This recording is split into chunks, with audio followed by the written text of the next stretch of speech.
somehow I guess in the mid 2000s, you see a gradual shift and a lot more nowadays towards drummer's perspective, right? So drummer's perspective, now instead of the hi-hat being on the right, now the hi-hat is on the left, right? And when the tom fill plays, instead of moving from this side to this side, is now moving from left to right. Exactly like from as if you're listening to this perspective lah. Okay. Now, I'm not here to tell you which is better or which is worse. Again, it's personal preference.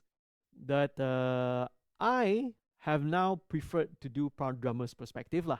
All right. Now, there's a couple of reasons why I like drummer's perspective. Number one, when I'm listening to the music, let's say, especially if I'm listening on headphones, when you listen to music, you either play air guitar, when you're really into it, or you play air drums, and then when it comes to the drum fill, if it's audience perspective, you're playing along, then it's like but then inside your headphones you hear the stereo imaging the other way because it's coming from audience perspective. For me, a drummer's perspective is a lot more immersive. It makes you feel like you are in the band, you're part of the band, so that's kind of maybe the reason why there's a bit more shift towards the drummer's perspective